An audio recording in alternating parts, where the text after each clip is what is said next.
আলহামদুলিল্লাহ, আল্লাহ তাআলার অজস্র শুকর যে আল্লাহ তাআলা আমাদেরকে জুমার নামাজ আদায়ের জন্য আল্লাহর ঘর মসজিদে আসার তৌফিক দান করেছেন। আলহামদুলিল্লাহ। তো আল্লাহ তাআলা, আমরা তো মুমিন মুসলমান, ঈমান এনেছি। ঈমান আনার পর আমাদের জন্য সবচেয়ে গুরুত্বপূর্ণ ইবাদত হলো নামাজ। তো নামাজ আমরা তো চেষ্টা করি যেন আমাদের নামাজটা সুন্দর হয়, 5 ওয়াক্ত নামাজ যেন আমরা আদায় করতে পারি, সেই চেষ্টাটা আমরা করি। বাকি আমাদের মধ্যে আমরা মুসলমান তো অনেক মানুষ, কিন্তু মুসলমান অনেক মানুষ হওয়ার পরেও নামাজির সংখ্যা অনেক কম আমাদের।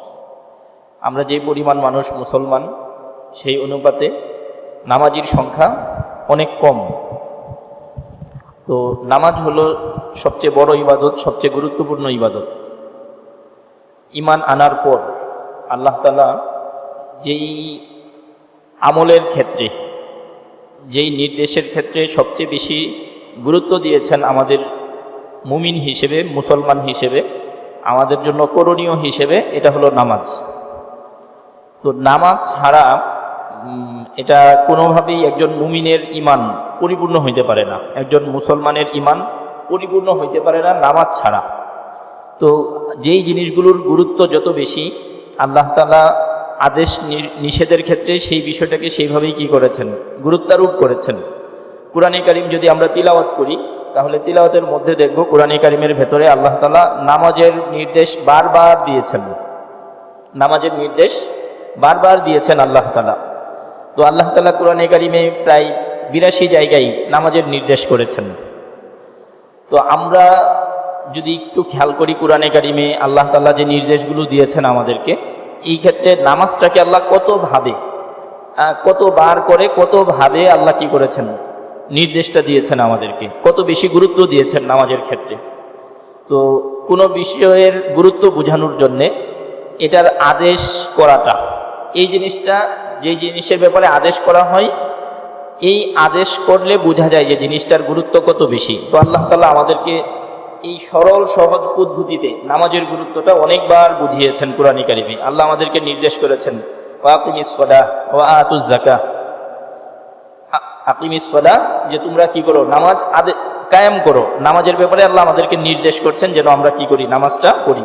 ওয়াকিমুস সালাতা ওয়া আতুজ যাকাতা ওয়ারকাউ মা'আর রাকিঈন, আল্লাহ আমাদেরকে বলছেন যে তোমরা নামাজটা কায়েম করো, নামাজটা পড়ো, যাকাত আদায় করো, এবং নামাজটা রুকুকারীদের সাথে তোমরা কি করো, নামাজটা পড়ো, সিজদাকারীদের সাথে নামাজটা আদায় করো। এইভাবে আল্লাহ বলছেন আমাদেরকে ওয়াজাহিদু ফিল্লাহি হাক্কা জিহাদি, আল্লাহ আমাদেরকে আল্লাহর পথে জিহাদ করতে বলছেন, সাধনা করতে বলছেন, শ্রম ঘাম মেধা সময় ব্যয় করতে বলছেন আল্লাহ আমাদেরকে। ওয়াজাহিদু ফিল্লাহি হাক্কা জিহাদি, যেভাবে করা প্রয়োজন সেইভাবে করতে বলছেন আল্লাহ। এইখানেও আল্লাহ নামাজের কথা বলছেন আমাদেরকে। হুয়াজতাবাকুম ওয়ামা জাআলা আলাইকুম ফিদ্দীনি মিন হারাজ মিল্লাতা আবিকুম ইব্রাহিম হুয়া সাম্মাকুমুল মুসলিমিন মিন ক্বাবলু ওয়া ফি হাযা লিয়াকুনা আর-রাসূলু শাহীদান আলাইকুম ওয়া তাকুনু শুহাদাআ আলান নাস ফাআকিমুস সালাহ। তো আল্লাহ আমাদের বৈশিষ্ট্য বলছেন, আল্লাহ আমাদেরকে যে দুনিয়াতে পাঠিয়েছেন, ইব্রাহিম আলাইহিস সালামের দ্বীনকে আঁকড়ে ধরতে বলেছেন, রাসূল করিম সাল্লাল্লাহু আলাইহি সাল্লাম আমাদের ব্যাপারে সাক্ষী দিবেন, আমরা অন্যান্য উম্মতের ব্যাপারে সাক্ষী দিব।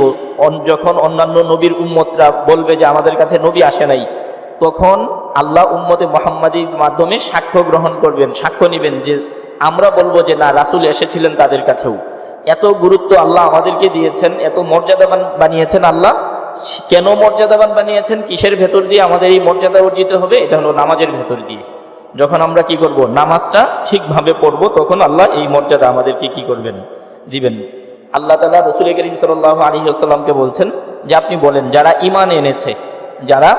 ঈমান এনেছে, নিজেকে মুসলমান দাবি করে, যারা নিজেকে মুসলমান হিসেবে যারা পরিচয় দেয়, তাদেরকে আপনি বলে দেন, কুল ইবাদিয়াল্লাযীনা আমানু, যে হে নবী আপনি বলুন যে তোমরা যারা ঈমান এনেছো, নিজেকে মুসলমান হিসেবে পরিচয় দাও, তোমাদের কাজ কি? কুল ইবাদিয়াল্লাযীনা আমানু ইউকিমুস সালাহ ওয়া ইউনফিকু মিম্মা রাযাকনাহুম, যে আল্লাহ তোমাদেরকে নামাজের কথা বলছেন। তুমি মুসলমান, তো তোমার কাজ হলো নামাজ আদায় করা। তুমি মুসলমান, তোমার কাজ হলো দান সদকা করা। আল্লাহ যেই রিজিক দিয়েছেন সেই রিজিক থেকে খরচ করা। তো আল্লাহ এইভাবে কি করছেন, নির্দেশ করছেন। এই জন্য নামাজের গুরুত্ব কত বেশি যে আল্লাহ নানানভাবে আমাদেরকে কি করছেন, এই নামাজের জন্য নির্দেশ করছেন। এরপর আল্লাহ বলছেন ওয়াকিমিস সালাতা লিদুলুকিশ শামসি ইলা গাসাকিল লাইলি ওয়া কুরআনাল ফাজর ইন্না কুরআনাল ফাজরি কানা মাশহুদা। যে আল্লাহ নামাজের গুরুত্ব বোঝাতে গিয়ে, নামাজের প্রতি আমাদের দৃষ্টি আকর্ষণ করতে গিয়ে আল্লাহ বলছেন যে তোমরা কি করো, নামাজ পড়ো, নামাজ পড়ো। আকিমিস সালাতা লিদুলুকিশ শামসি, যখন সূর্য হেলে যায়, ইলা গাসাকিল লাইলি, এবং সূর্য অস্ত হয় যখন, তো এর মধ্যে বোঝা যায় যে জোহর, আসর, মাগরিব, এশা, এই 4 ওয়াক্ত নামাজ। আর ফজরের কথা আল্লাহ আলাদা করে বলেছেন ওয়া কুরআনাল ফাজর ইন্না কুরআনাল ফাজরি কানা মাশহুদা। তো নামাজের গুরুত্ব আল্লাহ আমাদেরকে বারবার কুরআনে কারিমে কি করেছেন, আর দৃষ্টি আকর্ষণ করেছেন। আল্লাহ বলছেন ওয়াকিমিস সালাতা তারাফাইন নাহারি ওয়া যুলাফাম মিনাল লাইল ইন্নাল হাসানাতি ইউযহিবনা সাইয়্যাত। আল্লাহ বলছেন দিনের 2 প্রান্তে তোমরা নামাজ পড়ো, তারাফাইন নাহার ওয়া যুলাফাম মিনাল লাইল। এখন রাতটা যখন গভীর হয় তখনও তোমরা কি করো, নামাজ আদায় করো। নামাজ আদায় করলে আল্লাহ এই আয়াতে কল্যাণের কথা বলছেন, ইন্নাল হাসানাতি ইউযহিবনা সাইয়্যাত। এই যে নামাজ, এটা কল্যাণকর কাজ, ভালো কাজ, এর দ্বারা তোমাদের কি হবে, গুনাহগুলো মাফ হবে, মন্দ কাজগুলো আল্লাহ কি করবেন, মাফ করে দিবেন, পরিষ্কার করে দিবেন। এই জন্য নামাজের প্রতি আমাদের গুরুত্ব দেয়া চাই। আল্লাহ তাআলা রাসূল করিম সাল্লাল্লাহু আলাইহি ওয়াসাল্লামের প্রতি আয়াত নাজিল করেছেন এইভাবে, উতলুমা উহিয়া ইলাইকা মিনাল কিতাবি ওয়াকিমিস সালাহ। যে আপনার প্রতি আমি যেই কুরআনে কারীম নাজিল করেছি, যেই আয়াতগুলো নাজিল করেছি, সেই আয়াতগুলো আপনি তিলাওয়াত করেন। উতলুমা উহিয়া ইলাইকা মিনাল কিতাব, কুরআনে কারীমের আয়াতগুলো আপনি কি করেন, তিলাওয়াত করেন। অর্থাৎ আমাদের প্রতিদিনই কুরআনে কারীম তিলাওয়াত করা উচিত। আমাদের সবারই কি কুরআনে কারীম তিলাওয়াত করা উচিত, এটা আল্লাহ নির্দেশ করছেন কুরআনে কারীম তিলাওয়াত করার জন্য আমাদেরকে। যারা পারি তো আলহামদুলিল্লাহ প্রতিদিন পড়ব, অল্প হোক, এটা একেবারে খুবই অল্প হোক। এমনও যদি হয় যে আমি সময় পাই নাই, সূরা ইখলাসটাও হইলেও যেন আমি কি করি, সূরা ইখলাস, কুল হুয়াল্লাহু আহাদ আল্লাহুস সামাদ, এটা যেন অন্তত কি করি 3 বার 10 বার, আরো বেশি সংখ্যায় যেন পড়ি আমি, যে আমি সারাদিন কোনো সময় পাই নাই। বাকি আমাদের এমন হওয়া কখনোই উচিত না যে আমি সারাদিন 24 ঘন্টার মধ্যে 5-10টা মিনিট বের করতে পারলাম না কুরআন তিলাওয়াত করার জন্য। মানে এত ব্যস্ত হওয়ার কোনো প্রয়োজন আমাদের নাই জীবনে। মনে হয় যে আমি ব্যস্ততার কারণে একটু কুরআন তিলাওয়াত করতে পারি না, ব্যস্ততার কারণে নামাজটা পড়তে পারি না, ব্যস্ততার কারণে আমি একটু জিকির আজকার করতে পারি না। এত ব্যস্ত হওয়ার জন্য আল্লাহ দুনিয়াতে পাঠান নাই আমাদেরকে। এতটা ব্যস্ততা এটা কোনোভাবেই কাম্য না যে আমার ব্যস্ততার কারণে আমি ছোটখাটো ইবাদতগুলাও পর্যন্ত করতে পারি না। এটা তো শুকর আদায় করা। এই যে আমি যে ইবাদত করছি, এটা তো আল্লাহ তাআলার কৃতজ্ঞতা আদায়। রাসূল করিম সাল্লাল্লাহু আলাইহি ওয়াসাল্লাম তো কৃতজ্ঞতা আদায় করতেন নামাজের মধ্য দিয়ে। রাসূল করিম সাল্লাল্লাহু আলাইহি ওয়াসাল্লাম যখন অনেক বেশি নামাজ পড়তেন, পা মুবারক ফুলে যেত, তখন আয়েশা রাদিয়াল্লাহু তাআলা আনহা বলছিলেন যে হুজুর, আল্লাহ তাআলা আপনার আগের পরের সব গুনাহ মাফ করে দিয়েছেন, কোনো গুনাহই নাই আপনার জীবনে, তো আপনি এত কষ্ট কেন করেন? তখন রাসূল করিম সাল্লাল্লাহু আলাইহি ওয়াসাল্লাম বলেছেন যে আফালা আকুনু আবদান শাকুরা, যে আমি কি আল্লাহর কৃতজ্ঞ বান্দা হব না? এই যে আমরা ইবাদত বন্দেগী করি, এটা তো আল্লাহর কৃতজ্ঞতা, এটা তো আল্লাহর কৃতজ্ঞতা। এই জন্য আমাদের কিছুটা সময় কি করা চাই, বের করা চাই। তো আল্লাহ বলছেন উতলুমা উহিয়া ইলাইকা মিনাল কিতাব, যে আল্লাহ যেই কিতাব নাজিল করেছেন কুরআনে কারীম আমাদেরকে দিয়েছেন, আমরা যেন এখান থেকে প্রতিনিয়তই কি করি, তিলাওয়াত করি। পারি আলহামদুলিল্লাহ পড়বো, পারি না শিখবো, শেখার চেষ্টা করব। সর্বোচ্চটা নিজের জীবনের একটা গুরুত্বপূর্ণ কাজ হিসেবে এই কুরআনে কারীম শেখার বিষয়টাকে আমি কি করব, গ্রহণ করব। তখনই সম্ভব হবে। আমরা যেই কাজটাকে যত গুরুত্ব দেই, ওই কাজের জন্য কিন্তু আমরা সময় বের করতে পারি। আমাদের সময় নাই যেটা আমরা বলি, এটার মানে হলো যে আমার কাছে এই কাজটার গুরুত্ব নাই। আমার কাছে যেই কাজের গুরুত্ব আছে, আমি ঠিকই সেই কাজের জন্য কি করি, সময় বের করি, কোনো সন্দেহ নাই আমাদের এটা। আমরা এই কাজটা করি যখন আমাদের ওই কাজের প্রতি অবহেলা থাকে, গুরুত্ব থাকে না, তখন আমরা বলি যে আমার সময় নাই। তখন কি করি, এই যে একটা অজুহাত আমরা দাঁড় করাই, সময় নাই, এটার মানে হলো যে এই কাজের প্রতি আমার গুরুত্ব নাই। তো আল্লাহ বলছেন উতলুমা উহিয়া ইলাইকা মিনাল কিতাবি ওয়াকিমিস সালাহ, যে আমাদেরকে তিলাওয়াত করতে বলেছেন, আমরা যেন কি করি, কুরআনে কারীম তিলাওয়াত করি, প্রতিদিন তিলাওয়াত করি। এরপর আল্লাহ বলছেন যে নামাজের কথা বলছেন আল্লাহ, উতলুমা উহিয়া ইলাইকা মিনাল কিতাবি ওয়াকিমিস সালাহ, যে কুরআন তিলাওয়াত করতে বলেছেন, পাশাপাশি নামাজ পড়তে বলেছেন আল্লাহ আমাদের, ওয়াকিমিস সালাহ। এরপর বলছেন ইন্নাস সালাতা তানহা আনিল ফাহশাই ওয়াল মুনকার, যে মন্দ কাজ, বেহুদা, অনর্থক কাজ, খারাপ কাজ থেকে আল্লাহ আমাদেরকে কি করবেন? নামাজের ভেতর দিয়ে হেফাজত করবেন। যখন নামাজটা সুন্দর হবে, পরিপাটি হবে, গুছানো হবে, যেভাবে নামাজ পড়তে আল্লাহ বলেছেন এই নামাজটা পুরাটাই জিকির, অন্য কোনো ইবাদত এইভাবে পুরোটা জিকির না, শুধু এই নামাজটাই পুরাটা, একেবারে তাকবীরে তাহরিমা থেকে শুরু করে সালাম ফিরানো পর্যন্ত জিকিরের বাইরে অন্য কোনো কাজ করা যায় না। অন্য কোনো সব কাজ কি নিষিদ্ধ। জিকিরের বাইরে, আল্লাহর স্মরণের বাইরে অন্য সকল কাজকে কি করা হয়েছে? নিষিদ্ধ করা হয়েছে নামাজের মধ্যে।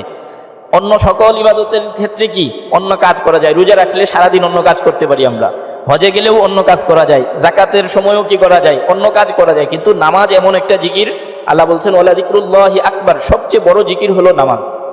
তো এই নামাজের ভেতরে জিকির ছাড়া আর কিছুই করা যায় না। যখন আমরা দাঁড়াই তখনও আল্লাহর জিকির করি, কোরআন তিলাওয়াত করি, যখন রুকুতে যাই ওখানেও তাসবিহ পড়ি, সিজদায় যাই তাসবিহ পড়ি, তার দুরূদ শরীফ পড়ি, দোয়া, সবটাই কি আল্লাহর স্মরণ, সবটাই আল্লাহর জিকির। তো এই জন্য আমাদের কি করা উচিত? নামাজটা পড়া উচিত। আমার নামাজ যত সুন্দর হবে আমি মন্দ কাজ থেকে তত দ্রুত কি করতে পারবো? বের হয়ে আসতে পারবো। এরপর আল্লাহ বলছেন শুধু নারী পুরুষ, সাধারণত আল্লাহ তাআলা কোরআনে কারিমে যখন কোনো নির্দেশ দেন নারী পুরুষ সবাইকে একসাথেই বলেন। এই নামাজের ক্ষেত্রে আল্লাহ আলাদাভাবে বলেছেন নারীদেরকে, নামাজের ক্ষেত্রে নারীদেরকে আলাদাভাবে কি করেছেন? অ্যাড্রেস করেছেন, আলাদাভাবে বলেছেন ওয়াকরনা ফি বুয়ুতিকুন্না ওয়ালা তাবাররাজনা তাবাররুজাল জাহিলিয়াতিল উলা ওয়া আকিমনাস সালাতা ওয়া আতিনাজ যাকাতা, যে নারীদেরকে আলাদা করে বলছেন যে তোমরা নামাজ পড়ো, যাকাত দাও। তো নামাজের গুরুত্ব কত বেশি! নামাজের গুরুত্ব এত বেশি যে আল্লাহ ভেঙে ভেঙে আলাদা আলাদা করে টুকরো টুকরো করে যে যেখানে আমরা আছি সবাইকেই আলাদা আলাদা করে আল্লাহ কি করেছেন? নির্দেশ করেছেন। আল্লাহ ব্যবসায়ীদেরকে আলাদা করে বলেছেন, আল্লাহ সবাইকে আলাদা আলাদা করে কি করেছেন? নামাজের ব্যাপারে নির্দেশ দিয়েছেন। এই জন্য নামাজের গুরুত্বটা যেন আমরা কি করতে পারি? উপলব্ধি করতে পারি। এই জন্য আল্লাহ তাআলা কোরআনে কারিমে পূর্ববর্তী নবীদের প্রতিও যে নামাজের নির্দেশ ছিল, পূর্ববর্তী নবীদের প্রতিও যে নামাজের নির্দেশ ছিল, সেই কথাগুলোও আল্লাহ আলাদা আলাদা করে বলেছেন। অনেকজন নবীর কথা আল্লাহ বলেছেন নামাজ সম্পর্কে, যে তাদের উপরেও নামাজ কি ছিল? বিধিবদ্ধ ছিল, ফরজ ছিল। এইভাবে আল্লাহ আমাদেরকে কি করেছেন? উদাহরণ দিয়েছেন অনেকগুলো। ইব্রাহিম আলাইহিস সালাম, ইসহাক আলাইহিস সালাম, ইয়াকুব আলাইহিস সালাম, ওনাদের আলোচনা করতে গিয়ে আল্লাহ এইভাবে বলছেন ওয়াজআলনাহুম আইম্মাতান ইয়াহদুনা বিআমরিনা ওয়া আওহাইনা ইলাইহিম ফি'লাল খায়রাত ওয়া ইকামাস সালাহ ওয়া ইতাআজ যাকাত। যে এই যে আম্বিয়া আলাইহিস সালাম, ওনাদের আলোচনা করতে গিয়ে আল্লাহ বলেছেন যে আল্লাহ তাদেরকে নেতা বানিয়েছেন, আল্লাহ তাদেরকে নেতৃত্ব দিয়েছেন, আল্লাহ তাদেরকে প্রাচুর্য দিয়েছেন, আল্লাহ তাআলা তাদেরকে সম্মান, প্রভাব, প্রতিপত্তি দিয়েছেন আল্লাহ তাআলা আম্বিয়া আলাইহিস সালামদেরকে। তো কেন দিয়েছেন? আল্লাহ নবী হিসেবে পাঠিয়েছেন, তাদের প্রতিও আল্লাহ কি করেছেন? নামাজকে আবশ্যক করেছেন। আল্লাহ বলছেন ওয়াহাইনা ইলাইহিম ফি'লাল খায়রাত, যে তাদের প্রতি আমি ওহী নাজিল করেছি তারা যেন ভালো কাজ করেন। ফি'লাল খায়রাত, ভালো কাজ, কল্যাণকর কাজ করেন। ওয়া ইকামাস সালাহ, এবং নামাজ আদায় করেন। তো আমি যাই চাই দুনিয়াতে, আমি যা কিছুই চাই আল্লাহর কাছে, আমি আমার সন্তানদেরকে নিয়ে যত স্বপ্নই দেখি, যা কিছুই করি, সব কিছুর মূলে হলো নামাজ। আমার নামাজ যদি ঠিক থাকে, আমার নামাজ যদি সুন্দর হয়, আমার নামাজের প্রতি যদি আমার গুরুত্ব থাকে, যত্নবান হই আমি নামাজের প্রতি, তাহলে আল্লাহ তাআলা আমাকে এই সমস্ত চাওয়া সবগুলা পূর্ণ করবেন আল্লাহ তাআলা, এবং এই বৈশিষ্ট্যগুলো আল্লাহ আমাকে দান করবেন। নেতৃত্ব দিবেন আল্লাহ তাআলা, আল্লাহ প্রভাব প্রতিপত্তি দিবেন, সম্মান, মর্যাদা, যা কিছু প্রয়োজন সবই আল্লাহ দিবেন। আর আল্লাহ এগুলো সব রেখেছেন নামাজের মধ্যে। আম্বিয়া আলাইহিস সালামের উদাহরণগুলো আল্লাহ এই জন্যই কি করেছেন? কোরআনে কারিমে এনেছেন যেন আমরা বুঝি। হযরত মারিয়াম আলাইহিস সালাম যখন ঈসা আলাইহিস সালামকে নিয়ে ওনার সমাজে আসলেন, আল্লাহ তাআলা তো ঈসা আলাইহিস সালামকে দুনিয়াতে পাঠিয়েছেন, আল্লাহর বিশেষ একটা কুদরতকে, নিদর্শনকে কি করেছেন? প্রকাশিত করেছেন আল্লাহ তাআলা ঈসা আলাইহিস সালামের জন্মের মাধ্যমে। যখন হযরত মারিয়াম আলাইহিস সালাম লোকালয়ে এসেছেন, ওনার জনপদে এসেছেন, তখন মানুষজন নানানভাবে হযরত মারিয়াম আলাইহিস সালামকে কটূক্তি করছিল, লজ্জা দিচ্ছিল, তিরস্কার করছিল, হযরত মারিয়াম আলাইহিস সালামকে নানান রকমের অপবাদ দিচ্ছিল। তখন হযরত মারিয়াম আলাইহিস সালাম বললেন যে তোমরা ওই বাচ্চাটাকে জিজ্ঞেস করো, ইশারা করলেন যে তোমরা ওই বাচ্চাকে জিজ্ঞেস করো যে সে কোথা থেকে এসেছে। হযরত মারিয়াম আলাইহিস সালামকে যখন অপবাদ দিচ্ছিল মানুষ, তখন মারিয়াম আলাইহিস সালাম নিজের পবিত্রতা, হযরত মারিয়াম আলাইহিস সালাম যে কোনো রকমের অন্যায় অপরাধে জড়াননি, এইটার জন্য বলছেন যে তোমরা ওই বাচ্চাটাকে জিজ্ঞেস করো, হযরত ঈসা আলাইহিস সালামের প্রতি ইশারা করে। তখন ঈসা আলাইহিস সালাম যেই কথাগুলো বলেছেন, ছোট্ট বাচ্চা, দুধের শিশু, দুলনায় থাকতেন হযরত ঈসা আলাইহিস সালাম, হ্যাঁ, দুলনার শিশু, ওই শিশুর জবান থেকেও আল্লাহ কি করেছেন, নামাজের কথা উচ্চারণ করেছেন। মানে নামাজ কত গুরুত্বপূর্ণ বিষয়। হযরত ঈসা আলাইহিস সালাম বলছেন, ক্বালা ইন্নী আব্দুল্লাহ আতানিয়াল কিতাব ওয়া জাআলানি নাবিয়্যা ওয়া জাআলানি মুবারাকান আইনামা কুনতু ওয়া আওসানি বিস-সালাতি ওয়াজ-যাকাত, যে আমি আল্লাহর বান্দা। ক্বালা ইন্নী আব্দুল্লাহ আতানিয়াল কিতাব, যে আল্লাহ আমাকে কিতাব দিয়েছেন। ওয়া জাআলানি নাবিয়্যা, আল্লাহ আমাকে নবী বানিয়েছেন। ওয়া জাআলানি মুবারাকান আইনামা কুনতু, এবং আমি যেখানেই থাকি আল্লাহ আমাকে বরকতপূর্ণ করবেন, করেছেন। কেন করেছেন? ওয়া আওসানি, আল্লাহ আমাকে নির্দেশ করেছেন বিস-সালাতি ওয়াজ-যাকাত মা দুমতু হাইয়া, যতদিন আমি জীবিত থাকি আমি যেন নামাজ পড়ি, আমি যেন কি করি, যাকাত আদায় করি। তো এই যে দুধের শিশু, দুলনার একজন ছোট বাচ্চা, তিনিও তার মুখেও আল্লাহ উচ্চারণ করাচ্ছেন কিসের? নামাজের কথা। এই যে মর্যাদা আল্লাহ দিয়েছেন, এই যে শ্রেষ্ঠত্ব আল্লাহ দিয়েছেন, এই যে পবিত্রতা আল্লাহ কি করেছেন, প্রকাশিত করেছেন, আল্লাহ কার মাধ্যমে? ওই নামাজের মাধ্যমেই কি করেছেন, এই পবিত্রতার ঘোষণাগুলো দিয়েছেন। এই জন্য কত গুরুত্বপূর্ণ ইবাদত নামাজ, এটা আমাদের কি করা উচিত, একটু অনুধাবন করা উচিত। হযরত মুসা আলাইহিস সালাম যখন মাদিয়ান থেকে মিশরে আসেন, মাদিয়ান থেকে যখন মিশরে আসেন হযরত মুসা আলাইহিস সালাম, তখন হযরত মুসা আলাইহিস সালাম পাহাড়ে আগুন দেখলেন, ওইদিকে যাচ্ছিলেন তিনি। ওইখানে আল্লাহ তাআলা তাকে নবুয়ত দান করেছেন মুসা আলাইহিস সালামকে। মুসা আলাইহিস সালামকে আল্লাহ তাআলা ওই পাহাড়ে কি করেছেন? নবুয়ত দান করেছেন। তো ওইখানেও আল্লাহ নামাজের কথা বলছেন। ওই যে নবুয়ত দান করছেন মুসা আলাইহিস সালামকে, ওইখানেও আল্লাহ কি করেছেন? ইন্নী আনা রাব্বুকা ফাখলা'ন আলাইক ইন্নাকা বিল ওয়াদিল মুকদ্দাসি তুয়া ওয়া আনা ইখতারতুকা ফাসতামি' লিমা ইউহা ইন্নানী আনাল্লাহ। তো এইভাবে লা ইলাহা ইল্লা আনা ফা'বুদনি ওয়া আকিমিস সালাতা লিযিকরি। তো আল্লাহ তাআলা মুসা আলাইহিস সালামকে নবুয়ত দান করছেন। ওই নবুয়ত দানের সময়ও আল্লাহ কি করছেন? এই নামাজের কথা বলছেন। যে আল্লাহ বলছেন লা ইলাহা ইল্লা আনা ফা'বুদনি, যে আমি ছাড়া কোনো ইলাহ নাই, আমার ইবাদত করো। ওয়া আকিমিস সালাতা লিযিকরি, ইবাদতটা কিসের ভেতর দিয়ে করবা? নামাজের ভেতর দিয়ে করো, আমার জিকিরের জন্য করো। তো নামাজ এত গুরুত্বপূর্ণ বিষয় যে মুসা আলাইহিস সালামকে যখন আল্লাহ নবুয়ত দান করছেন, কখনো আল্লাহ তাআলা এই নামাজের কথাই বলছেন মুসা আলাইহিস সালামকে। তো নামাজ ছাড়া আমরা আমাদের জীবনে বরকত শূন্যতার কথা বলি, নানান অভাব অভিযোগের, হ্যাঁ, আমাদের কি আছে, আমাদের পিছু ছাড়ে না। এর অন্যতম কারণ হলো নামাজের প্রতি উদাসীনতা, আমাদের নামাজের প্রতি গাফলতি। যত গাফেল হব আমি নামাজের ব্যাপারে, যত উদাসীন হব নামাজের ব্যাপারে, আমার সমস্যা তত বাড়তে থাকবে। আর নামাজ যত বেশি সুন্দর হবে, গুরুত্ব পাবে আমার কাছে নামাজ, আল্লাহ আমাকে তত সহজ করবেন ইনশাআল্লাহ। এজন্য নামাজের গুরুত্বটা আমরা অনুধাবন করার চেষ্টা করি। যে একজন জালেম অত্যাচারী শাসক, সে ইবাদত বন্দিগি করতে বাধা দিচ্ছে, তারা নিরাপত্তার সাথে নিরাপদে ইবাদত বন্দিগি করতে পারছেন না, ইবাদত গাহে গিয়ে, মসজিদে গিয়ে, তখন আল্লাহ বলছেন যে তোমরা তোমাদের সম্প্রদায়কে ঘর বানাইতে বলো, এই ঘরগুলোকেই তাদের ইবাদত গাহ বানাইতে বলো, তারা যেন ঘরেই গুরুত্ব দিয়ে কি করে, নামাজ পড়ে। মানে প্রতিকূল অবস্থায়ও, প্রতিকূল পরিবেশেও কি করতে হবে, নামাজটা পড়তে হবে। নামাজ কোনোভাবেই ছাড়া যাবে না, নামাজ কোনোভাবেই কি করা যাবে না, ছাড়া যাবে না। আল্লাহ বলছেন ওয়াহাইনা ইলা মুসা ওয়া আখিহি আন তাবাওয়া লিকাওমিকুমা বিমিসর বুয়ুতা ওয়াজআলু বুয়ুতাকুম কিবলাতাও ওয়া আকিমুস সালাহ। যে আল্লাহ বলছেন প্রতিকূল অবস্থায় আছো, পরিবেশ তোমার অনুকূল না, তখনও তুমি নামাজ ছাড়তে পারবে না, তোমাকে নামাজ পড়তেই হবে।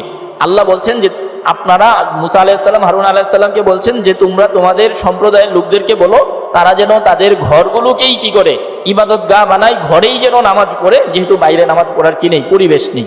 এত গুরুত্ব আল্লাহ দিয়েছেন, এতটা কি করেছেন, আমাদেরকে আল্লাহ বারবার অনেকগুলো উদাহরণ দিয়ে কি করেছেন, দৃষ্টি আকর্ষণ করেছেন, যেন আমরা নামাজের প্রতি কি না হই, উদাসীন না হই, নামাজটাকে যেন আমরা গুরুত্ব দিয়ে কি করি, আদায় করি। একজন মুমিন, নামাজ যদি বাঁচে আমাদের জীবনে, যদি আমরা নামাজটাকে জীবিত রাখতে পারি, জীবন্ত রাখতে পারি, আমার জীবন সুন্দর হবে, জীবন সজীব হবে। নামাজ বাঁচলে আমরা বাঁচতে পারবো। আর নামাজ যদি না বাঁচে, অর্থাৎ আমি যদি নামাজ না পড়ি, যত চেষ্টাই করি সুখে থাকার, শান্তিতে থাকার, কোনো দিন সুখ শান্তি আমাকে স্পর্শ করবে না। তো নামাজটা আমাকে কি করতে হবে, গুরুত্ব দিয়ে আদায় করতে হবে। আল্লাহ যেন আমাদের বুঝার তৌফিক দান করেন। নামাজ এটা মুমিনের বৈশিষ্ট্য। একজন মানুষ, মুসলমান, আল্লাহর কাছে একমাত্র নামাজির মর্যাদা। আল্লাহর কাছে মর্যাদাশীল ব্যক্তি ওই ব্যক্তি যার নামাজটা সুন্দর। আল্লাহর কাছে মুমিন মাত্রই কি, আল্লাহর কাছে মর্যাদাশীল। আর ওই মুমিন বেশি মর্যাদাশীল যার নামাজ সুন্দর, যে নামাজটা কি করে, যথাযথভাবে আদায় করে। আল্লাহ বলছেন ইন্নামা ওয়ালিয়্যুকুমুল্লাহু ওয়া রাসূলুহু ওয়াল্লাযীনা আমানুল্লাযীনা ইউকিমুনাস সালাহ। আল্লাহ মুমিনের বন্ধুত্বের কথা বলছেন, যে মুমিনের বন্ধু কারা, মুসলমানদের বন্ধু কারা। আল্লাহ বলছেন যে আল্লাহ, আল্লাহর রাসূল। মুমিন মুসলমানের বন্ধু কে? আল্লাহ এবং আল্লাহর রাসূল, এবং যারা নামাজ পড়ে, যেই ব্যক্তিরা নামাজ পড়ে তারা হবে মুমিনের বন্ধু। ইন্নামা ওয়ালিয়্যুকুমুল্লাহু ওয়া রাসূলুহু ওয়াল্লাযীনা আমানুল্লাযীনা ইউকিমুনাস সালাহ, যে আল্লাহ এবং আল্লাহর রাসূল মুমিনের বন্ধু। আল্লাহ চান যেন আমরা আল্লাহর সাথে বন্ধুত্ব করতে পারি। আল্লাহ আমাদেরকে বন্ধু হিসেবেই কি করেন? অ্যাড্রেস করেন।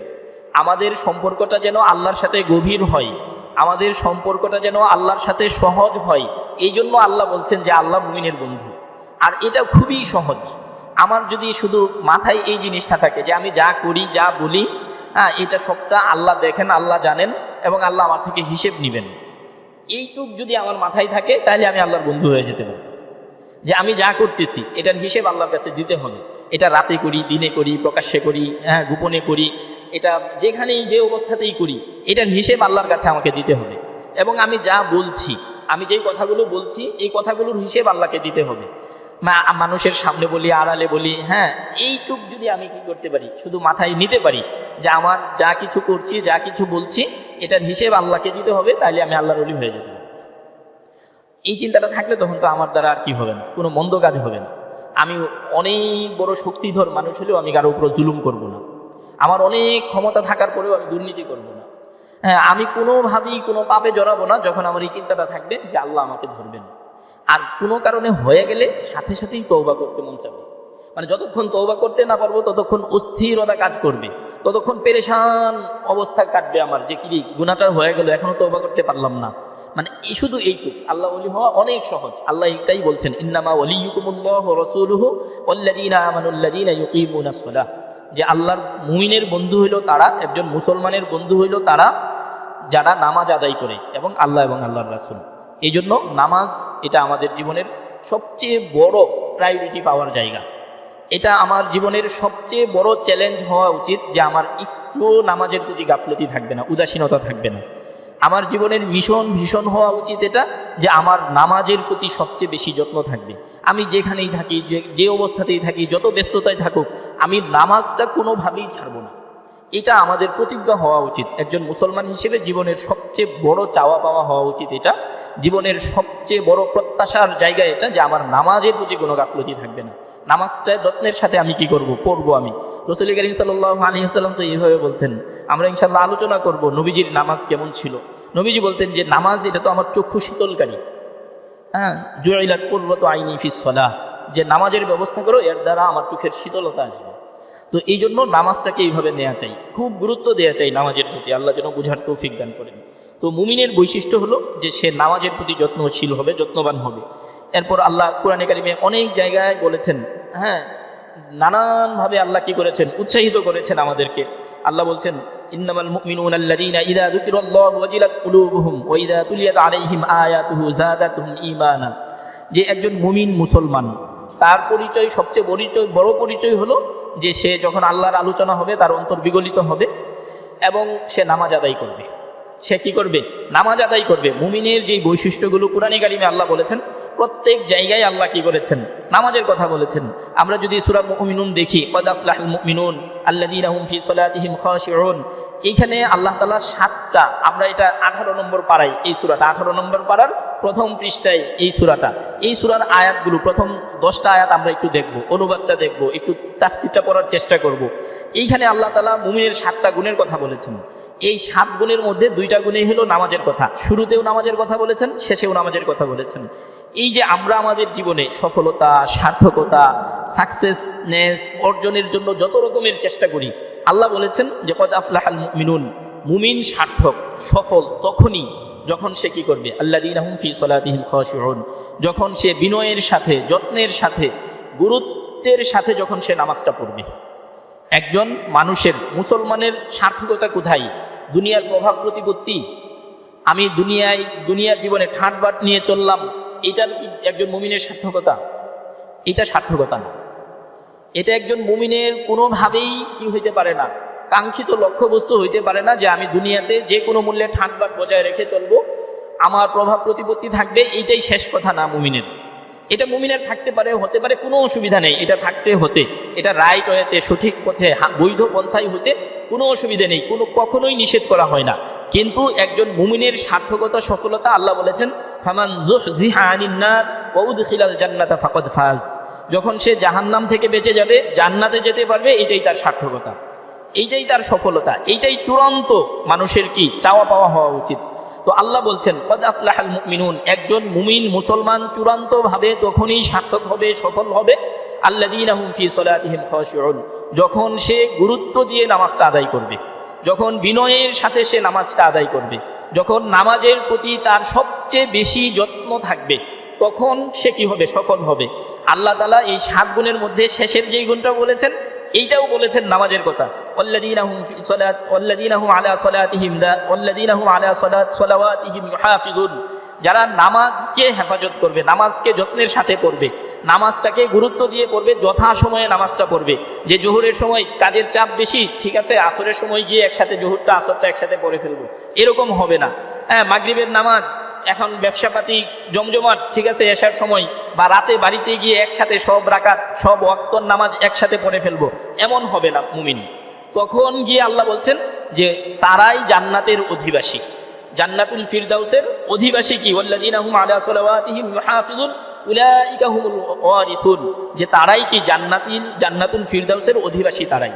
তো একজন মুমিনের বৈশিষ্ট্য আল্লাহ সূরা মুমিনুনে যেই কথাগুলো বলেছেন, শুরুতেও নামাজের কথা বলেছেন, শেষেও নামাজের কথা বলেছেন, অর্থাৎ নামাজের গুরুত্ব কত বেশি একজন মুমিনের জীবনে। আর মুমিন হওয়ার জন্যে, সত্যিকার অর্থে মুসলমান হওয়ার জন্যে নামাজ ছাড়া অন্য কোনো কিছুই কি করা যাবে না, চিন্তা করা যাবে না। অনেক নেকামল করতে পারি আমি, কিন্তু আমার ইমান পূর্ণতা পাবে না যতক্ষণ পর্যন্ত নামাজটা সুন্দর না হবে, আমার নামাজ ঠিক মতো না পড়া হবে। সূরা মাআরিজেও আল্লাহ এই আলোচনা করেছেন, সূরা মাআরিজ 29 নম্বর পারার এই সূরাটা, এই সূরাতেও আল্লাহ কি করেছেন? এই নামাজের কথা বলেছেন। ওইখানে মুমিনের 9টা বৈশিষ্ট্যের কথা বলেছেন, গুণের কথা বলেছেন। শুরুতেও নামাজের কথা বলেছেন, শেষেও নামাজের কথা বলেছেন।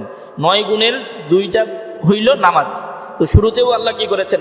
আল্লাযীনা হুম আলা সলাতিহিম দাঈমুন, যারা রীতিমতো নামাজ পড়ে, রেগুলার নামাজ পড়ে, যারা নামাজের ক্ষেত্রে 1 সপ্তাহ পড়লাম, আরও পরে উদাসীন হয়ে গেলাম, বা রমজান আসলো পড়লাম, বা মৌসুম আসলো পড়লাম, এরপর ছুটে গেল, বা বিপদ আপদে যখন বিপদ আপদ আসে তখন পড়লাম, আমি বিপদ আপদ কেটে গেল, বাস আস্তে করে নামাজ থেকে দূরে সরে গেলাম, এমন না। আল্লাহ বলছেন যারা রেগুলার নামাজ পড়ে, রীতিমতো নামাজ পড়ে, সময় মতো নামাজ পড়ে, আল্লাহ তাদের প্রশংসা করেছেন। আল্লাহ ওই সমস্ত মানুষকে কি করেন? অনেক বেশি পছন্দ করেন, যারা ধারাবাহিকভাবে কি করে? আমল করে। আহাব্বুল আমালি ইলাল্লাহি আদওয়ামুহা ওয়া ইন ক্বাল্লা, যারা রীতিমতো ধারাবাহিকভাবে রেগুলার আমল করে, আল্লাহ তাদেরকে পছন্দ করেন। তো একজন মুমিন হিসেবে আমাদের নামাজের প্রতি কি করা উচিত? সবচেয়ে বেশি ধারাবাহিক হওয়া উচিত, এই আমলের প্রতি আমাদের অনেক বেশি গুরুত্ব দেওয়া উচিত। আল্লাহর কাছে আমরা চাই, সাহায্য চাই না, আল্লাহর কাছে আমরা দোয়া করি আল্লাহর কাছে। আল্লাহ তো আমাদেরকে এই দোয়াটাও যে বলেছেন যে তোমরা চাও আমার কাছে, নামাজের মাধ্যমে চাও। আমরা তো দোয়া করি যখন বিপদ আপদে পড়ি, বা সবসময় দোয়া করা উচিত আমাদের। সুখে থাকলে আরও বেশি দোয়া করা উচিত। যখন একজন মানুষ সুখে থাকা অবস্থায় আল্লাহকে মনে রাখে, স্মরণ করে, তখন তার দুঃখের সময় আল্লাহ এমনিতেই তাকে সাহায্য করেন। আমাদের ব্যাপারটা হয়ে যায় ভিন্ন। দুঃখে যখন থাকি খুব ইবাদত গুজার হই, আর যখন একটু সুবাতাস আসে তখন আস্তে করে গুনার পাল্লাটা ভারী হইতে থাকে। আমাদের অবস্থা তো এমন, যখন গরিব থাকি আমরা, বা গরিব থাকা হয়, অর্থ সম্পদ কম থাকে, তখন খুব হিসেব নিকেশ করে চলি। আর যখন একটু প্রাচুর্য আসে, আল্লাহ একটু সচ্ছলতা দান করেন, তখন গুনাহের ব্যবস্থাপনার আয়োজন করে তখন গুনাহ করা শুরু করি আমরা। পারিবারিকভাবে, এই বন্ধু বান্ধবের সার্কেলে, আরও বড় পরিসরে যখন একটু সচ্ছলতা আসে, প্রশস্ততা আসে, তখন গুনাহটা আয়োজন করে করতে শুরু করি আমরা। এই জন্য জীবনে বরকত হয় না আমাদের, এই জন্য জীবনে বরকত হয় না। তো আল্লাহ আমাদেরকে সাহায্য চাইতে বলেছেন আল্লাহর কাছে। আল্লাহ বলেছেন সাহায্যটা চাও নামাজের মাধ্যমে। ইয়া আইয়ুহাল্লাযীনা আমানুস্তাঈনু বিস-সাবরি ওয়াস-সালাহ, যখন বিপদ আপদ আসে, ভালো কাজ করতে যাই, মন্দ থেকে বাঁচতে চাই, তখন ধৈর্য ধারণ করতে হয় আমাদের। তো আল্লাহ বলছেন ধৈর্য তো ধারণ করবাই, ধৈর্যের ভেতর দিয়ে সাহায্য তো পাইবাই আমার, সেই সাথে তোমাকে কি করতে হবে? নামাজের মধ্য দিয়েও আমার কাছে সাহায্য চাইতে হবে। তো রাসূল করিম সাল্লাল্লাহু আলাইহি ওয়াসাল্লাম এই জন্য আমাদেরকে বলেছেন যে তোমার যদি জুতার ফিতাও ছিঁড়ে যায়, তখনও তুমি 2 রাকাত নামাজ পড়ো, আল্লাহর কাছে বলো। তোমার লবণ প্রয়োজন, তুমি আল্লাহকে বলো যে আল্লাহ আমার লবণ প্রয়োজন, আমাকে লবণের ব্যবস্থা করে দেন। আমাদের চিন্তা তো হলো যে পকেটে টাকা আছে, দোকানে যাব, লবণ নিয়ে চলে আসবো, বাস আমরা এইটুক মনে করি যে এইটাই আমার কাছে মনে হয় কি যে আমার জীবনের সবচেয়ে বড় লক্ষ্য উদ্দেশ্য বা আমার জীবনের সাকসেসনেস, এইটাই আমি মনে করি যে আছে, খরচ করছি। কিন্তু রাসূল করিম সাল্লাল্লাহু আলাইহি ওয়াসাল্লাম বলছেন যে আল্লাহর কাছে সাহায্য চাও, আল্লাহর কাছে কি করো, সাহায্য চাও। আল্লাহ তাআলা এটা অনেক বেশি পছন্দ করেন যখন বান্দা, আমরা যখন আল্লাহর কাছে নিজের হীনতা, তুচ্ছতা, ক্ষুদ্রতা এটা যখন আল্লাহর কাছে প্রকাশ করি, আল্লাহ এতে করে অনেক বেশি আনন্দিত হন। আমার ডাক্তারের কাছে যাওয়া প্রয়োজন, ডাক্তারের কাছে যেতে তো আমাকে নিষেধ করা হয় নাই। আমার দুনিয়ার কোনো কাজ করতেই আল্লাহ আমাকে নিষেধ করেন নাই যতক্ষণ পর্যন্ত এটা শরীয়ত পরিপন্থী না হবে। কিন্তু আমার প্রত্যেকটা কাজের শুরুতে যে আমি যদি 2 রাকাত নামাজ পড়ে যাই, আমি ডাক্তারের কাছে যাচ্ছি 2 রাকাত নামাজ পড়ি, কত জনের কাছেই তো পরামর্শ করি ডাক্তারের কাছে যাওয়ার আগে। রোগ যত বড় তত পরামর্শ বেশি হয় আমাদের, এটা স্বাভাবিক এবং এটা হইতে হবে। কিন্তু যাওয়ার আগে আমি 2 রাকাত নামাজ পড়ি, পড়ে আল্লাহর কাছে দোয়া করি যে আল্লাহ আমি ডাক্তারের কাছে যাচ্ছি, ডাক্তার যেন আমাকে ভালো ট্রিটমেন্ট করতে পারে, আমাকে যেন ভালো নির্দেশনা দিতে পারে, আমার যেন ভুল চিকিৎসা না হয়, অপচিকিৎসা না হয়, আমি যেন আমার যদি টেস্ট থাকে এগুলো যেন ভালো রেজাল্ট আসে। এইভাবে দোয়া করে যদি আমরা আল্লাহর কাছে যাই, আমাদের কোনো ক্ষতি আছে? কোনো ক্ষতি তো নাই। আমি আমার সন্তানকে নিয়ে বাইরে বের হচ্ছি, দোয়া করি না আল্লাহর কাছে যে আল্লাহ আমরা যেন নিরাপদ থাকতে পারি, নিরাপদে আসতে পারি, আমার সন্তান যেন নিরাপদ থাকে।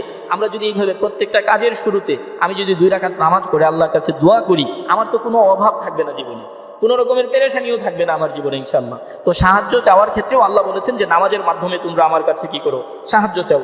এবং আল্লাহ এই নির্দেশও আমাদেরকে করেছেন যে আমি নিজে নামাজ পড়ি। আমরা অনেকেই এমন আছি আলহামদুলিল্লাহ 5 ওয়াক্ত নামাজ পড়ি আমি, হ্যাঁ, ভালো নেক কাজ করি, অনেক ইবাদত বন্দিগি করার চেষ্টা করি, গুনাহ থেকে বেঁচে থাকার চেষ্টা করি, আমি আমার দিক থেকে 100% চেষ্টা করি আল্লাহকে পাওয়ার জন্য। কিন্তু পরিবারের ব্যাপারে 100% উদাসীন। পরিবারের ব্যাপারে কি একেবারে আমি ছেড়ে দিয়েছি পরিবারকে, মানে পরিবারের ব্যাপারে আমার কোনো কি নেই, দায়িত্ববোধ নেই। মানে দিনই ক্ষেত্রে আমার কি নেই, কোনো রকমের গায়রত নেই, আমার কোনো রকমের আত্মমর্যাদা বোধ নেই। আমার পরিবারকে একবারে ছেড়ে দিয়েছি যে যা খুশি তা করুক, সে বড় হয়েছে, ছেলে হোক, মেয়ে হোক, স্ত্রী হোক, হ্যাঁ, তাদেরটা তারা বুঝবে, আমারটা আমি বুঝবো। এমন হলে আল্লাহ তাআলা বলছেন এইভাবে, উ আনফুসাকুম ওয়া আহলিকুম নার, যে নিজেকেও জাহান্নাম থেকে বাঁচাও। আমি তো আমার জাহান্নাম থেকে বাঁচার চেষ্টা করছি, কিন্তু পরিবারকে যখন আমি চেষ্টা করছি না, তখন আল্লাহ আমাকে জিজ্ঞেস করবেন। তখন আল্লাহ রাসূল সাল্লাল্লাহু আলাইহি ওয়াসাল্লাম বলেছেন, আলা কুল্লুকুম রাঈন ওয়া কুল্লুকুম মাসউলুন আন রাইয়াতিহি, প্রত্যেক ব্যক্তি দায়িত্বশীল, তার দায়িত্ব সম্পর্কে তাকে জিজ্ঞেস করা হবে। তো পরিবারের ব্যাপারে আমাদেরকে, আমি আমার নিজের ব্যাপারে যতটা কনসার্ন, যতটা উদ্বিগ্ন, যতটা সচেতন, আমার পরিবারের ব্যাপারেও আমাকে ঠিক ততটাই সচেতন হতে হবে, ততটাই কনসার্ন হতে হবে। যেভাবে আমি দুনিয়ার ক্ষেত্রে যেভাবে উদ্বিগ্ন, যেভাবে চিন্তা ভাবনা করি, ঠিক আখেরাতের ক্ষেত্রেও এইভাবেই আমাকে চিন্তা ভাবনা করতে হবে।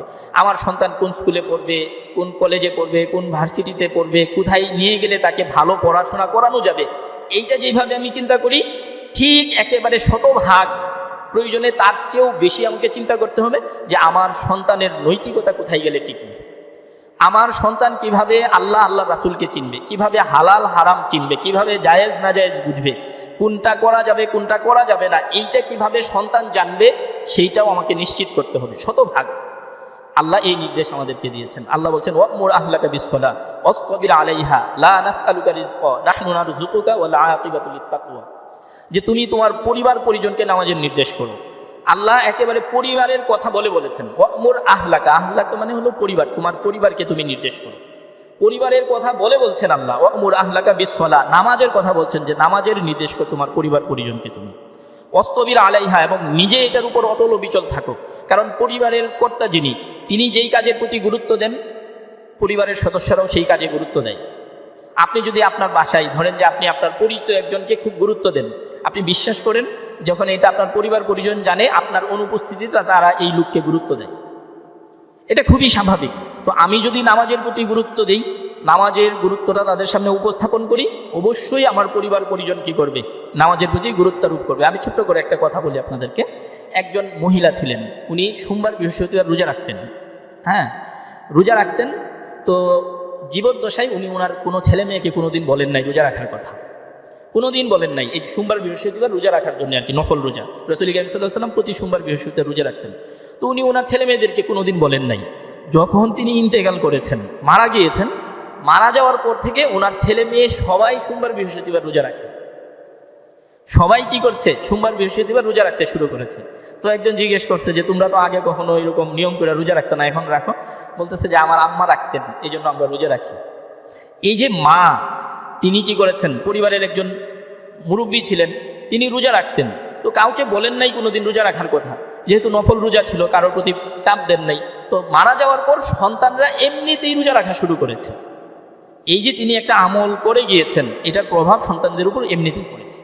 তো আমি যদি নামাজের প্রতি গুরুত্ব দিই, আমি যদি নামাজের গুরুত্বটা আমার পরিবার পরিজনদের সামনে উপস্থাপন করি, আমার কাছে মনে হইতে পারে যে আমার জীবদ্দশায় বা আমি দেখছি যে হচ্ছে না, কিন্তু এটা কোনো না কোনো একদিন এটা কাজে আসবে।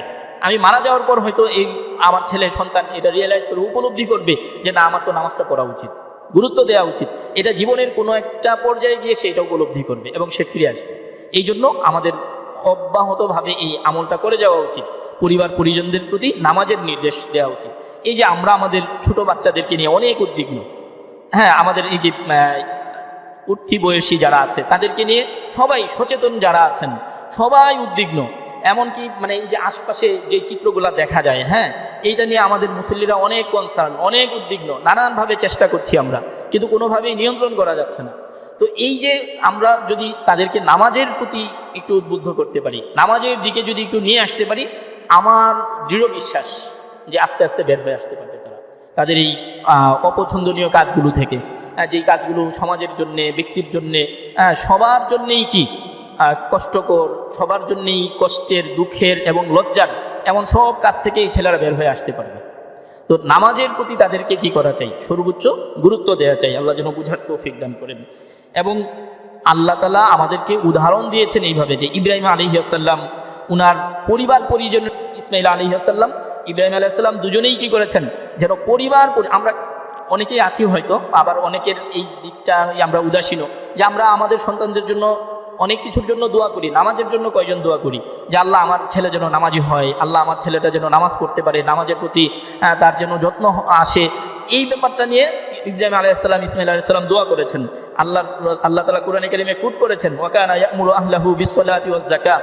ইসমাইল আলাইহিস সালাম নির্দেশ করেছেন, ইব্রাহিম আলাইহিস সালাম দোয়া করেছেন, হযরত লুকমান আলাইহিস সালাম, ইয়া বুনাইয়া আকিমিস সালাহ, সন্তানকে বলছেন যে বাবা তুমি নামাজটা পড়ো, বাবা তুমি কি করো? নামাজটা পড়ো।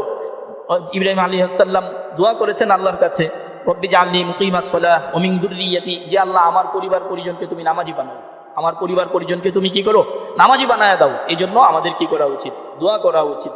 আল্লাহ তাআলা নামাজটা শুধু আল্লাহর জন্য হইতে হবে। বৃষ্টির দিন তো আমরা একটু হয়তো করছি, আল্লাহ বলছেন নামাজটা শুধু আল্লাহর জন্য হইতে হবে। কুল ইন্না সলাতি ওয়া নুসুকি ওয়া মাহইয়ায়া ওয়া মামাতি লিল্লাহি রাব্বিল আলামিন। আমাদের সবকিছু তো আল্লাহর জন্য। আল্লাহ বলছেন যে তোমাদের সবকিছু আমার জন্য হইতে হবে। এর মধ্যে আল্লাহ সবার আগে যে জিনিসটা বলছেন, এটা বলছেন নামাজের কথা। কুল ইন্না সলাতি, যে আমার নামাজ এটা কি জন্য হইতে হবে? আল্লাহর জন্য হইতে হবে। এত গুরুত্ব আল্লাহ দিয়েছেন নামাজের প্রতি। এই জন্য আমাদের কি করা উচিত? একটু চিন্তা করা উচিত। আল্লাহ যেন আমাদের বুঝার তৌফিক দান করেন। আমরা ভালো মানুষ চাই দুনিয়াতে, আমরা সুনাগরিক চাই সবাই, হ্যাঁ, যে সবাই সুনাগরিক হয়ে উঠি। আমি নিজেও হই, আরও যারা আছি আমরা সবাই যেন সুনাগরিক হয়ে উঠি। আল্লাহ বলছেন সুনাগরিক হওয়ার জন্য নামাজটা লাগবে। আল্লাহ বলছেন সুনাগরিক হওয়ার জন্য কি? নামাজটা লাগবে। মুহসিন বলা হয় যারা পরিপাটি করে, যাদের কাজগুলো করতে পারে, যথাযথভাবে করতে পারে, কাজের মধ্যে কম বেশি করবে না, হ্যাঁ, গাফলতি করবে না, উদাসীনতা থাকবে না। আল্লাহ ওই সমস্ত মানুষের কথা বলছেন, হুদা ওয়া রাহমাতুল লিল মুহসিনিন, যে মুহসিন কারা? কারা পরিপাটি করে কাজ করতে পারবে, নাগরিক দায়িত্বগুলো কারা সঠিকভাবে পালন করতে পারবে? আল্লাযীনা ইউকিমুনাস সালাহ, যারা নামাজটা আদায় করে। মুখবিত বলেছেন আল্লাহ, মুখবিত ওয়াবাশশিরিল মুখবিতিন, মুখবিত যারা বিনয়ী হবে, যাদের আচরণে ঔদ্ধত্য থাকবে না, অহংকার থাকবে না, কোনো কিছুর জন্যই সে কি করবে না? অহংকারী হয়ে উঠবে না। এমন মানুষই তো আমরা চাই। আমরা নানান কাজে মানুষের কাছে যেতে হয় আমাদের, কারণ আমরা কেউ স্বয়ং সম্পূর্ণ না। অনেক কাজেই আমাদের মানুষের দ্বারস্থ হইতে হয়। তখন ওইখানে গিয়ে যদি আমি অসুন্দর আচরণের মুখোমুখি হই, তখন খুব মাথায় ধরে, মন খারাপ হয় আমাদের। তো আল্লাহ বলছেন যে যারা মুখবিত হবে, নামাজ পড়বে ঠিক মতো, আল্লাহ তাদেরকে এই অহংকার থেকে বাঁচিয়ে রাখবেন। ওয়াবাশশিরিল মুখবিতিন আল্লাযীনা ইযা যুকিরাল্লাহ, যারা এই মুখবিত হবে তাদের বৈশিষ্ট্য আল্লাহ 4টা বলেছেন, এর মধ্যে নামাজের কথা বলেছেন, যে নামাজ পড়লে মানুষের অহংকার দূর হয় নামাজের ভেতর দিয়ে, মানুষের মধ্য থেকে। এই জন্য আমাদের আল্লাহ কোরআনে কারিমকে আঁকড়ে ধরতে বলেছেন আমাদেরকে। ওইখানেও আল্লাহ বলেছেন, কোরআনের সাথে সাথে নামাজের কথা বলেছেন আল্লাহ তাআলা। অর্থাৎ যত ভালো গুণের কথা আল্লাহ বলেছেন, নেক আমলের সাথে আল্লাহ নামাজের কথা বলেছেন। ইন্নাল্লাযীনা আমানু ওয়া আমিলুস সলিহাতি ওয়া আকামুস সালাহ, যে নামাজ ভালো কাজ করো, নামাজটা পড়ো সাথে। নামাজ ছাড়া ভালো কাজগুলো কি হয় না? পূর্ণতা পায় না। এই জন্য তওবার সাথেও আল্লাহ নামাজের কথা বলেছেন, ফাইন তাবু ওয়া আকামুস সালাহ, যে তওবা করবা নামাজটাও করো। এইভাবে আল্লাহ কি করেছেন, নামাজের গুরুত্বগুলো আমাদের সামনে তুলে ধরেছেন। আল্লাহ আমাদেরকে নামাজের ক্ষেত্রে প্রতিবন্ধকতা সৃষ্টি করে এমন কাজগুলোকে আল্লাহ হারাম করে দিয়েছেন, এমন কাজগুলোকে আল্লাহ কি করেছেন, হারাম করেছেন, যেই কাজগুলো নামাজের ক্ষেত্রে কি করে প্রতিবন্ধকতার সৃষ্টি করে। যেমন আল্লাহ বলেছেন মদ এবং জুয়া, এইগুলা কি করে নামাজের ক্ষেত্রে প্রতিবন্ধকতার সৃষ্টি করে, এই জন্য আল্লাহ এগুলোকে হারাম করে দিয়েছেন। এইভাবে আল্লাহ কি করেছেন, নামাজের গুরুত্বটা আমাদের সামনে উপস্থাপন করেছেন। এই জন্য যারা নামাজ পড়ে আল্লাহ তাদের প্রশংসা করেছেন, ফি বুয়ুতিন আযিনাল্লাহু আন তুরফা ওয়া ইউযকারু ফীহা ইসমুহু ইউসাব্বিহু লাহু ফীহা বিল গুদুব্বি ওয়াল আসল। তো আমরা যেন আল্লাহ মুহাজির যারা তাদের প্রশংসা করেছেন, আল্লাহ ওই সমস্ত ব্যক্তিদেরকে যদি ক্ষমতা দেন তাহলে তারা নামাজ আদায় করবে, নামাজ কায়েম করবে, ওই ব্যক্তিদের কথা আল্লাহ বলেছেন। এবং সাহাবায়ে কেরামের যে বিশেষ গুণ আল্লাহ বলেছেন, ওইখানেও নামাজের কথা আল্লাহ বলেছেন, সীমাহুম ফি বুজুহিহিম মিন আতারিস সুজুদ, যে তারা রুকু সেজদা করেন তাদের অঙ্গ প্রত্যঙ্গগুলোতে। এইভাবে কি হয়, নির্দেশিত হয় এই রুকু সেজদার চিহ্নগুলো, অজুর চিহ্নগুলা। এই জন্য নামাজটা আমার জীবনের সবচেয়ে বেশি গুরুত্বপূর্ণ, এবং নামাজ ছাড়া কোনোভাবেই আমি একজন পূর্ণ মুমিন হতে পারবো না, মুসলমান হতে পারবো না। জীবনের কোনো কাজেই আমি স্বাদ, শৃঙ্খলা, জীবনের সঞ্জীবনী শক্তি যেটা, এটা নষ্ট হয়ে যায় নামাজের প্রতি গাফলতির কারণে। আর জীবনের স্বাদ, জীবনের যে একটা মজা আছে, এইটা উপলব্ধিতে আসে যখন নামাজটা ঠিক থাকবে। আমাদের সন্তান আমার জন্য কল্যাণকর হবে যখন আমি সন্তানের নামাজের প্রতি গুরুত্ব দিব। আর সন্তান আমার জন্য কষ্টের কারণ হবে, গলার কাটা হবে যখন আমি সন্তানের দিনের ব্যাপারে উদাসীন থাকব, গাফলতিতে থাকব। এইভাবে প্রত্যেকটা ক্ষেত্রেই আমার সম্পদ, আমার সময়, আমার জীবন তখনই আমার কাজে আসবে যখন আমার নামাজটা সুন্দর হবে। আর আমার সম্পদ, আমার জীবন, আমার সময় আমার জন্যে কষ্টের কারণ হবে যখন আমি নামাজের প্রতি উদাসীন থাকবো, গাফলতিতে থাকবো। এই জন্য নামাজের গুরুত্বটা আমরা সবচেয়ে বেশি দেওয়া চাই। নামাজ না পড়ার পরিণতি সম্পর্কে আমরা ইনশাল্লাহ আগামী জুমায়ও চেষ্টা করব আলোচনা করার। নামাজ নিয়ে কিছুদিন ইনশাল্লাহ আমরা আলোচনা করব, যেন আল্লাহ আমাদের তৌফিক দান করেন, আমরা যেন 5 ওয়াক্ত নামাজ জামাতের সাথে আদায় করতে পারি, নামাজটাকে নিজের জীবনের মিশন ভীষণ বানিয়ে নিতে পারি, সেই তৌফিক আল্লাহ আমাদেরকে দান করেন।